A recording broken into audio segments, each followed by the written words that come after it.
Sam Allberry is a pastor, apologist, podcast host, and author of several books. And his first kids' book, God's Signpost, is the story of a brother and sister who celebrate their grandparents' 50th wedding anniversary and discover how marriage points to God's love for us. So welcome, Sam. Hi. Hey, good to be with you. So I am so happy to have you on here because I love books that really emphasize and show God's design for marriage. Now, growing up, out of all my friends, I would say my parents were probably one of the only parents that were still married. They've been married now 50 years, which is actually like the grandparents in this story. How would you describe the world's view of marriage and love today? Yeah, I'm like you. I grew up in a very stable background, and I'm very thankful for that. I think for many people today, marriage is a romantic contract that's very flexible. So provided we both feel romantically fulfilled by each other, we will enter into marriage. And the moment one or both of us ceases to feel fulfilled, we can just step out of it. It's very flexible. It's very contractual. It's not covenantal. It's not based on a promise. It's based on if we're both getting out of this what we want to be getting out of it, then we're good. Which is a very selfish perspective on it. Well, it's not what marriage has historically been. Marriage, the covenant of marriage in the Bible is actually more binding than a contract is, but it's far more personal than most other forms of friendship would be. So it's got a greater level of commitment, but it's based on a much deeper level of relationship. Mm-hmm. Can you explain the signpost analogy and why you decided to use it? Yeah, well, it's one of the big things in the Bible is how marriage is meant to point to God's love. That's something we see from the very beginning of the Bible when we see Adam and Eve getting together in the Garden of Eden. They are a picture of heaven and earth being united through Jesus Christ, and we see that being kind of unpacked as the rest of the Bible unfolds. Jesus describes himself as the bridegroom.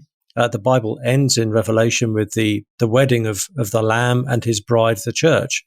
So the Bible is where we get this idea that marriage is pointing beyond itself to the love that God has shown us in Jesus. And I've often used the phrase marriage is meant to be like a signpost. So that gave me the sort of idea of using the signpost as a picture of that. Yeah, and it's great because in the book, the story, the parents are driving the kids to their grandparents' house for this celebration, and they're able to point out different signs on the way that also point to things. So it's a great analogy. It's a great description. Why do you think that this is an important topic for children to start learning about even now at a young age? Yeah, well, this was the impetus for writing it. I've done a lot of teaching on what the Bible says about sexuality, and a question I often have here is from parents saying, how do I talk to my 10-year-old about marriage and same-sex relationships and all that kind of stuff?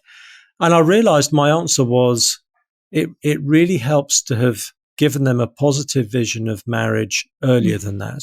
Mm-hmm. And I realized we needed something that was aimed at a much younger audience that doesn't talk about anything that isn't age appropriate, but simply just talking about how marriage points to God's love. And then hopefully as that child grows up, they've got a positive framework in place that when they eventually come across the biblical prohibitions against certain forms of intimacy, for example, they've got some kind of rationale that's already in place. Those prohibitions hopefully will feel less arbitrary. So, plus, as I started to think about this, I started to look at secular books aimed at that age group, and there's a lot of stuff promoting transgenderism, promoting same-sex intimacy. And I realized, okay, we need to get some biblical foundations in place for kids who are that young. Yeah. Well, and like you said, it has to start younger than 10 because they're going to be learning it in school and through the books that they see at the library. So if it's not being talked about in the home, they're going to learn it somewhere else. And the danger is if we don't give people the positive vision of what marriage is, sometimes all they hear is the negative and the don'ts and the thou shalt nots. And those things never feel compelling unless you've got a positive framework to put them in. So I hope this will help with that. Yeah, absolutely. Well, talking about the do's and don'ts, I don't know, maybe this is a good time for you to give some advice to single parents. How can they explore this topic with their kids? Yeah, that's such a good question. And one of the things I try to say in the book, and I'm writing it as a single person myself. So the message of the book is not you have to be married in order to be, a complete signpost to God's love. Mm. It's simply saying that that's what marriage is meant to be. Not every marriage succeeds. I acknowledge that in the book. And the fact is, one of the main characters in the book says is that God is so much better at this than we are.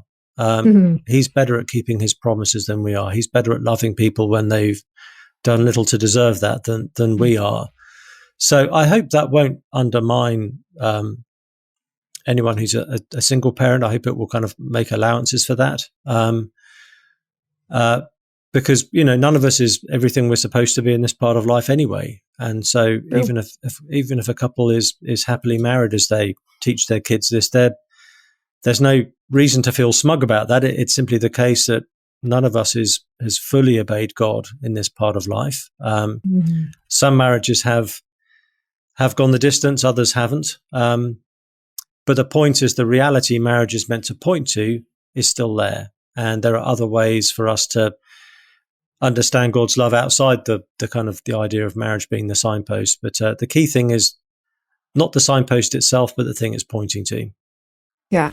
And like you already just said, even singles can do that. We have Aunt May in the book. So as we wrap up, do you want to just tell our listeners about Aunt May?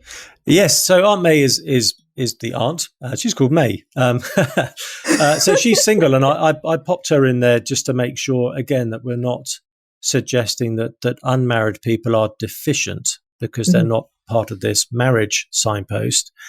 And really, she's just a quick opportunity to show people that there are other ways of pointing to God's love than being married. Yeah. And I'm working on a sequel, and Aunt May will feature more prominently in the sequel. Oh, that's so great. Yeah, I love that.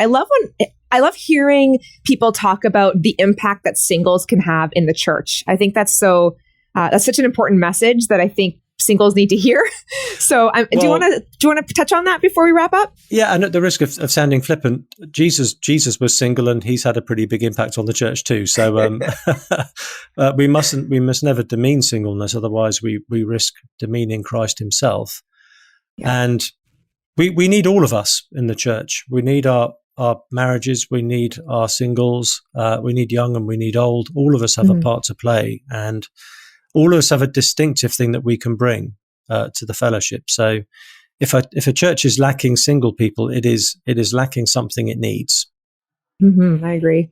Wow. I mean, God is love, and we can all point to his love. But in this book, we see how marriage is that signpost. Again, God's signpost, how marriage points us to God's love. Sam Allberry. Sam, thank you so much for your time. It's my pleasure. Thanks for having me. It's great to see you.